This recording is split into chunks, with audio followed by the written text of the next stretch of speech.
ಮಳೆ ಆಗ್ಬೋದು, ಜನ ಕುತ್ಕೋಬೇಕಾಗುತ್ತೆ, ಆಶ್ರಯ ತಗೋಬೇಕಾಗುತ್ತೆ ಮತ್ತು ಶುದ್ಧ ಕುಡಿಯುವ ನೀರಿನ ಘಟಕದ ಅವಶ್ಯಕತೆ ಬಹಳ ಇದೆ.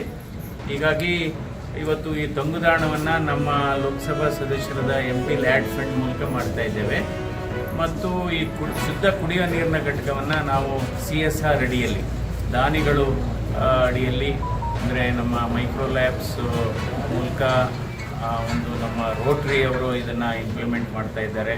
ಸೊ ಇವಾಗ ಒಟ್ಟಾರೆ ನಮ್ಮ ಬೆಂಗಳೂರು ಈ ಗ್ರಾಮಾಂತರ ಲೋಕಸಭಾ ವ್ಯಾಪ್ತಿನಲ್ಲಿ ಸುಮಾರು 100 ಶುದ್ಧ ನೀರಿನ ಘಟಕಗಳು, ಸುಮಾರು ಒಂದು 60 ತಂಗುದಾಣಗಳನ್ನು ನಾವು ಮಾಡ್ತಾ ಇದ್ದೇವೆ, ಹಂತವಾಗಿ ಮಾಡ್ತಾ ಇದ್ದೇವೆ. ಈ ಭಾಗದಲ್ಲಿ ಕೋಡಿಹಳ್ಳಿ ಆಗ್ಬೋದು, ಆ ಕಡೆ ಸಾತ್ನೂರು, ಚನ್ನಪಟ್ಟಣ ಈ ವ್ಯಾಪ್ತಿನಲ್ಲಿ ಆನೆಗಳ ಕಾಟ ಜಾಸ್ತಿ ಇದೆ, ದಾಳಿ. ಅದರಿಂದ ರೈತರಿಗೆ ಪ್ರಾಣಹಾನಿ ಜೊತೆಗೆ ಬೆಳೆ ಹಾನಿ ಆಗ್ತಾ ಇದೆ. ಇದಕ್ಕೆ ತಡೆಗೋಡೆಯನ್ನು ಕಟ್ಟತಕ್ಕಂಥದ್ದು ಈಗ ಸಾಗಿದೆ. ಇದು ಆಲ್ರೆಡಿ ಸುಮಾರು ಕಿಲೋಮೀಟರ್ಗೆ ತಡೆಗೋಡೆ ಮಾಡಿದ್ದಾರೆ.